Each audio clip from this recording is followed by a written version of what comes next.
Is this happening to you?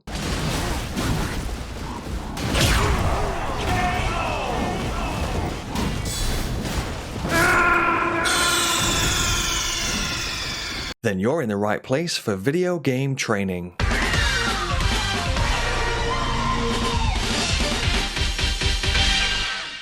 In this video, I'm going to show you how to defeat the 2 Tree Sentinels close to the outer wall Phantom Tree Site of Grace. If you want to be an absolute legend and support the channel, then make sure to hit that like and subscribe button.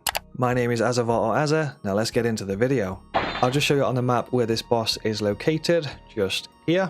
The best way to approach this boss actually is to run past them first of all and then grab the Site of Grace behind them, which is this outer wall Phantom Tree. This will then allow us to approach the boss from behind. If you're approaching these from the front, then usually you'll be going from this Altus Highway junction and you'll be heading up this pathway here and you'll approach the bosses just in front of the gate at this point. I'll just show you the setup that we're working with for this fight. So we have 2 keen scimitars, we have a kite shield, we'll be using the green turtle talisman for increased stamina recovery. We've got the ritual sword talisman, which raises our attack power if our HP is full. And we might use the great shield talisman, which boosts our guarding ability.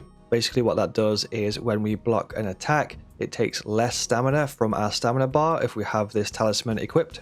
And then we'll be using an assortment of quick items. We've got some pickled turtle neck, we've got exalted flesh, we'll be throwing some poison darts, some poison pots, some lightning pots. We might apply some lightning grease, some rot grease, and some poison grease. These Tree Sentinels are quite weak to lightning, so if you've got any lightning attacks or lightning items, then feel free to use those. And we'll also be whipping out the Lone Wolf Ashes +2. Okay, so let's jump into the actual fight. We're going to approach them from the back, then head towards the right, crouch down to about this point, wait for this guy to walk off, and then we can basically just completely ignore him and focus on this one. Next, we'll whip out the wolves, then buff up with some food, buff up with some poison grease, and ideally we want to apply poison to this guy first of all, so we'll throw the pots. Might block the second one. He's taking it, that's fine. If he does block the second pot, you can just run up and attack him a few times as he raises his weapon up into the sky. You get a few free strikes in there. You can also use poison darts. We've just applied the rot grease to our weapon. What we're going to do next is keep on attacking him until he gets the scarlet rot, which is right now. Next, the wolves will probably get wrecked roughly around this point, which is fine if they do. And what we're going to do is get onto Torrent, and we're actually going to jump up here and just wait a second. So if you keep an eye on his health, there's actually 2 ticks, so he's got poison and scarlet rot both applied to him, even though the aura of scarlet rot seems to kind of like take over the aura of the poison. But you should see 2 ticks on the health bar. What you can do is try and throw some more poison darts if you want to make sure that poison is still applied. A lot of the time this guy will basically get stuck behind the barriers, and then you can just wait for scarlet rot and poison to do their job, and that's pretty much it. You can also throw some lightning pots. They do insane levels of damage against this guy. But yeah, if you just keep your eyes peeled on his health bar, that's pretty much it. That will delete him. You can also, get some attacks in here and there, but just be careful, of yourself getting hit through the barrier as well, because obviously his weapon can reach quite far through there. So the second one is kind of just waiting here, like patiently for us, which is very kind of him. So on this bit, it's basically going to be quite a similar thing. I tend to try and apply poison first before scarlet rot, but you can do it the other way around.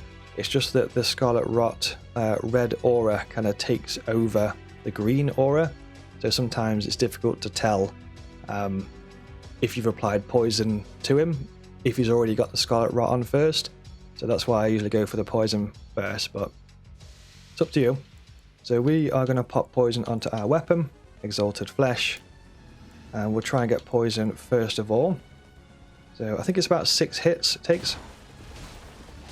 Usually raises his weapon up into the air. I think one more hit should get poison on, in theory. Yeah, so that's poison on. Technically speaking, you could just do the same thing and just leave poison on, or you could try and get Scarlet Rot as well if you wanted to. But you could just make it work with just the poison. We'll try for Scarlet Rot, see if we can get it on. Just be careful of your health. Don't be afraid to back up a second and pop a flask.